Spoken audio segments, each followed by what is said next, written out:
اللہ پاک قرآن مجید فرقان حمید میں سورہ احزاب کی آیت نمبر 33 میں ارشاد فرماتا ہے کہ اللہ تو یہی چاہتا ہے اے نبی کے گھر والوں کہ تم سے ہر ناپاکی دور فرما دے اور تمہیں پاک کر کے خوب ستھرا کر دے۔ تفسیر خزائن العرفان میں ہے یعنی گناہوں کی نجاست سے تم آلودہ نہ ہو۔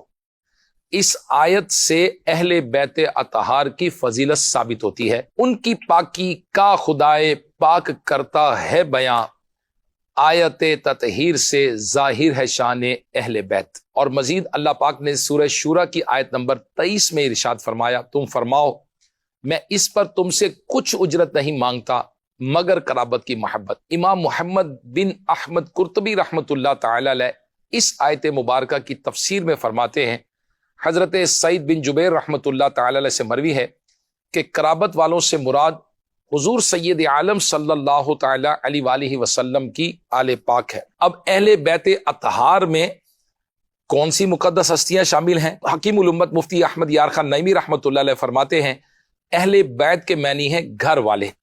اہل بیت رسول اللہ صلی اللہ تعالی علیہ وسلم کے اہل بیت چند معنی میں آتا ہے۔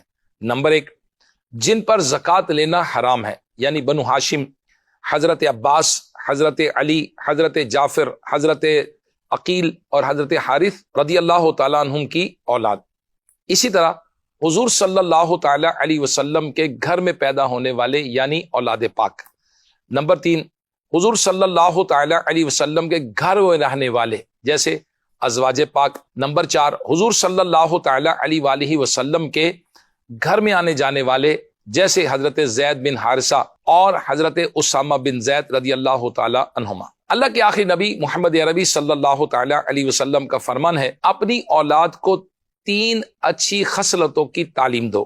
نمبر 1، اپنے نبی کی محبت، نمبر 2، اہل بیت کی محبت، اور نمبر 3، قرآن پاک کی تعلیم۔ حضور سید عالم صلی اللہ تعالی علیہ وآلہ وسلم نے فرمایا، میں تم میں 2 چیزیں چھوڑتا ہوں، جب تک تم انہیں نہیں چھوڑو گے ہرگز گمراہ نہیں ہوگے، ایک کتاب اللہ، ایک میری آل۔ سرکار مدینہ سرور قلب و سینہ صلی اللہ تعالی علیہ وسلم نے ارشاد فرمایا کہ کوئی بندہ مومن کامل نہیں ہوتا یہاں تک کہ میں اس کو اس کی جان سے زیادہ پیارا نہ ہو جاؤں، اور میری اولاد اس کو اپنی جان سے پیاری نہ ہو، اور میرے اہل ان کو اپنے اہل سے زیادہ محبوب نہ ہوں، اور میری ذات ان کو اپنی ذات سے زیادہ محبوب ترین نہ ہو۔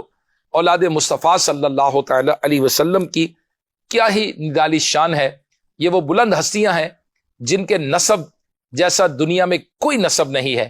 صحابی رسول حضرت عبداللہ ابن عباس رضی اللہ تعالیٰ عنہ سے روایت ہے، آپ نے ارشاد فرمایا کہ رسول اللہ صلی اللہ تعالی علیہ وسلم فرماتے ہیں کہ اللہ پاک نے مخلوق کو 2 قسموں میں تقسیم کیا تو مجھے ان میں سے ایک افضل قسم میں رکھا، پھر ان 2 قسموں کو 3 قسموں میں تقسیم فرمایا تو مجھے ان 3 میں سب سے افضل اور بہترین میں رکھا، پھر ان 3 قسموں کے قبیلے بنائے اور مجھے سب سے افضل اور اعلیٰ قبیلے میں رکھا، پھر قبیلوں کو گھرانوں میں تقسیم فرمایا تو مجھے سب سے افضل اور بہترین گھرانے میں رکھا۔ چنانچہ اللہ پاک ارشاد فرماتا ہے، اے نبی کے گھر والوں، اللہ تو یہی چاہتا ہے کہ تم سے ہر ناپاکی دور فرما دے اور تمہیں پاک کر کے خوب ستھرا کر دے۔ الغرض رب کائنات نے اہل بیت کو بڑی عظمت اور بلندی عطا فرمائی ہے اور ان کو خاص امتیازات سے نوازا ہے۔